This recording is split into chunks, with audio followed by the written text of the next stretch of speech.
आज एक व्यक्ति ने कल रात्रि की बात है, कल शाम को जब हम 5 दिन की कथा होती है तो 5 दिन की कथा में 2 दिन हम शुरू के किसी से नहीं मिलते, ये आपको भी मालूम है। 5 दिन की कथा में जो पीछे के 2 दिन रहते हैं बस उसी में हम लोगों से मिलते हैं, बाकी के हम मिलते नहीं।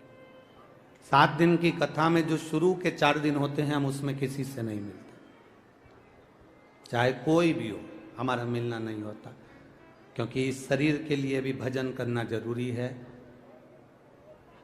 आप भी भजन करो, हमें भी करने दो। आप भी नाम जप करो, हमें भी करने दो। आप भी स्मरण करो, हमें भी करने दो। तो हम नहीं मिलते। कल मिले तो एक चौकड़ी की शर्ट पहना हुआ एक लड़के ने एक प्रश्न किया, हालांकि भीड़ हो रही थी तो सब हटा रहे थे उसको। उसने कहा, गुरुजी मुझे आपसे एक प्रश्न करना है। बोलो क्या बात है। अब उसको धक्का भी दे रहे हैं लोग, परंतु वो क्या कहना है। हमारा कहना है, इतने सारे लोग कथा सुनने आते हैं,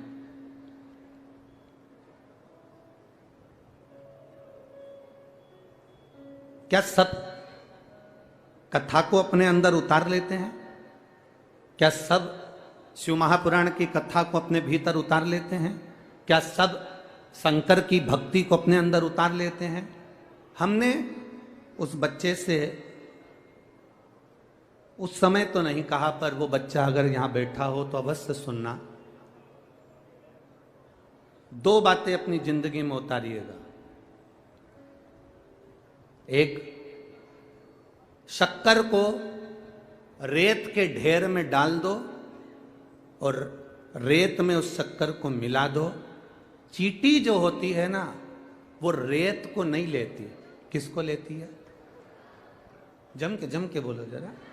शक्कर को ले लेती है, चीनी को ले लेती है। चींटी चीनी को, शक्कर के कण को उठा लेती है। रेत में मिली हुई शक्कर चींटी केवल शक्कर को उठाती है। उसी तरह जो शंकर के भक्त होते हैं चींटी की तरह होते हैं, वो शिव की कथा को उठा लेते हैं। वो राम नाम, कृष्ण नाम, शिव नाम को उठा लेते हैं, वो धारण करते हैं। और दूसरा, अपने भीतर उतारिएगा। पानी का जो हंडा होता है, मटका होता है, घघरा होता है, वो नल के नीचे सीधा लगाओ चाहे उल्टा लगाओ। सीधा लगाया तो भर जाएगा और उल्टा लगाया तो नल के नीचे जब तक रखा है तब तक वो ठंडा बना रहेगा। उसी तरह कथा आपके अंदर प्रवेश कर रही कि नहीं कर रही, आप कथा को अपने अंदर भर रहे कि नहीं भर रहे, कुछ अच्छा ग्रहण कर रहे कि नहीं कर रहे, कोई बात नहीं। पर कथा के पंडाल में अगर आप पहुंचे हो, अगर आप सीधे खड़े हो तो कथा अंदर प्रवेश कर जाएगी, अंदर चली जाएगी। और अगर उल्टे खड़े हो, कथा नहीं भी जाएगी। कम से कम 3 घंटा तुम झूठ तो नहीं बोलोगे, कपट तो नहीं करोगे, बेईमानी तो नहीं करोगे।